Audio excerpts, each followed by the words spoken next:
Inda shakuwa akwai so dai na damuwa, ba mu rabuwa da na zame miki garkuwa.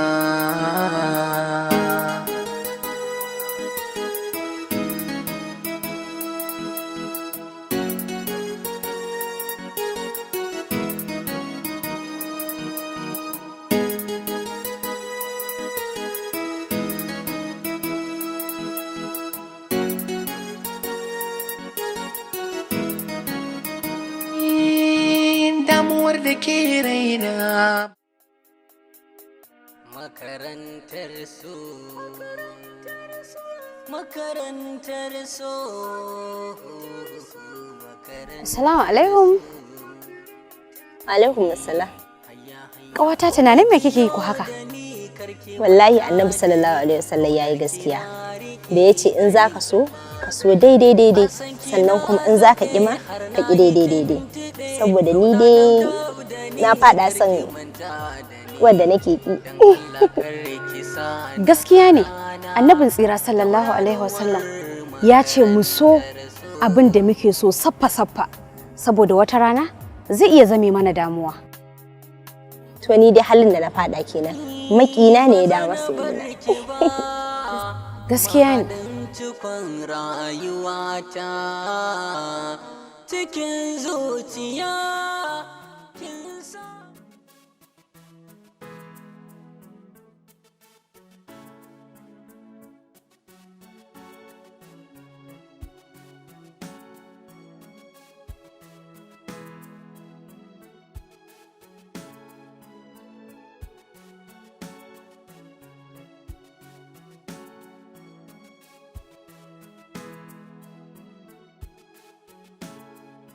Malama me yake shirin faruwa da ke ne? Na ganki a yanayin da ban saba ganin ki a cikin sa ba. Malama, menene ma bai faru ba? Ai duk lokacin da kika ga wani sabon abu ya faru, to wani abu ne da yayi dalilin faruwarsa. To ai malama a matsayina na yar uwarki mace, ya kamata ki faɗa min damuwarki. To ai mu masu ilimi ya kamata mu ringa jirkinta wasu abubuwa saboda saurin bayyana su kuma gaggawa ce. Gaggawa kuma daga shedan ne. Kamar ma na fahimci abin da yake shirin faruwa. Ko koma dai kin fahimta. Ki adana kalamanki don komai na iya faruwa kuma komai na iya canza.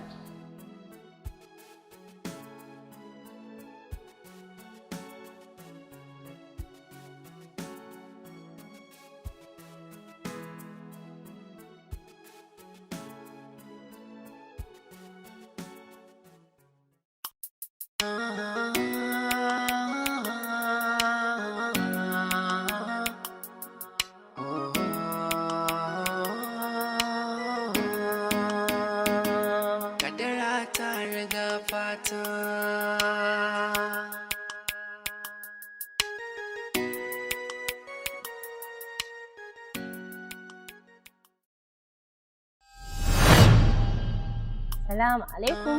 Assalamu alaikum salam. Kai ne Kamal ko? Ni ne lafiya? Na gode sosai. Kaka damu. Ni ce da godiya da ka bani aron lokacinka. Na gode. ba zan bar ki ba, mahaɗin cikon rayuwata.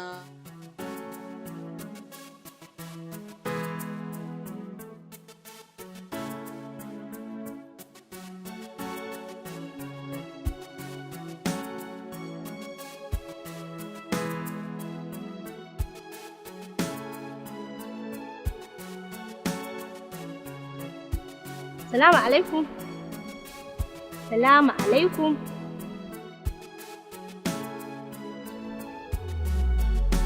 Me ke damun ka Kamal ka shiga wannan dogon tunani?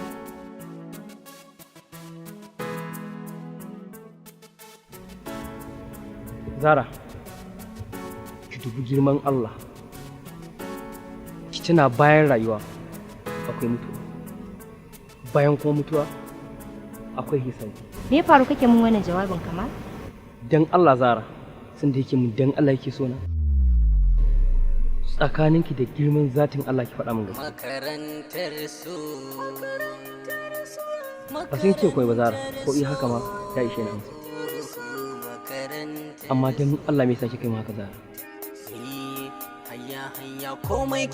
Na ɗauke ki matsayin mace ingantacciya kuma ina kallon ki mace ɗaya tamkar da mata biyu,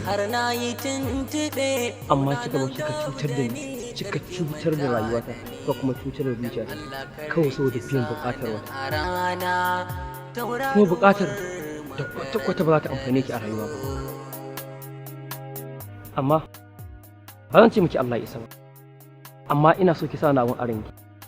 Lallai abin da kika yi za ki girbe shi a nan gaba.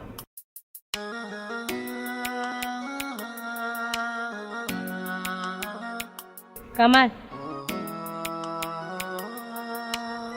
Hakika, da farko yaudara kan ne, amma daga jiya zuwa yau, Kamal soyayya ka ta gaskiya ce ta shiga raina. Kuma na rantse maka da Allah, yanda na ga ranar jiya, haka na ga daren jiya. Kuma ba dan saboda komai ba, saboda tsintsar soyayya ka da ta kama ni. Na san na yi kuskure, kuma duk hukuncin da ka yanke a kaina, ba zan ce komai ba saboda na san na cancanci hukunci. Makarantar su, makarantar su,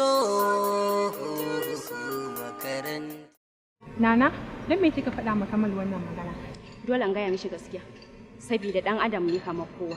Kin ga kwadan na gaya mai gaskiya ai ba wani abun bane. To idan Sa'adiya ta ji wannan magana kike tunanin kawancen ku zai kasance? Duk yanda za ta ɗauka. Dan babu wanda zan ji tsoron shi saboda shi ma dan adam ne kamar ni. Amma dina na ina ganin anya hakan ba zai haifar da matsala ba. Amma ina son in faɗa miki abu guda ɗaya. A koda yaushe mutum ya kasance mai gaskiya da riƙon amana. Wannan shine. Shi yasa bana jin tsoron komai ya faru, komai ta fanja mafanja.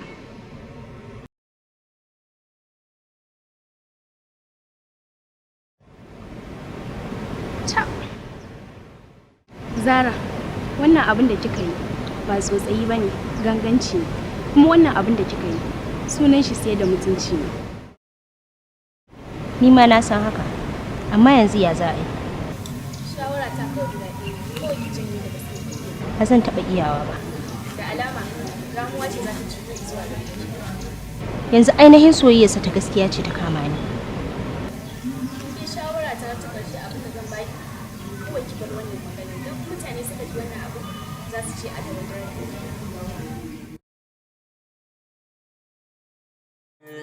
Maganar gaskiya maza 100 ba za su kai Kamal a wannan magana.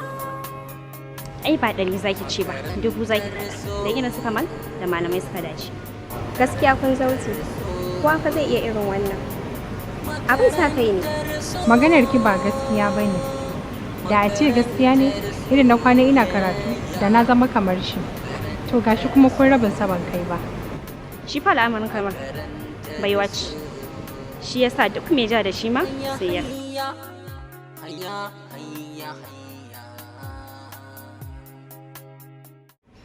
Ka gane wannan kuwa? To wannan ita ce Sima, tana da matuƙar basira a cikin wannan makarantar. Abin da ya sa na kawo maka ita, ina so ka santa saboda muna da buƙatar ta a cikin wannan tafiyar tamu. Good Bota, aikin ka yana kyau.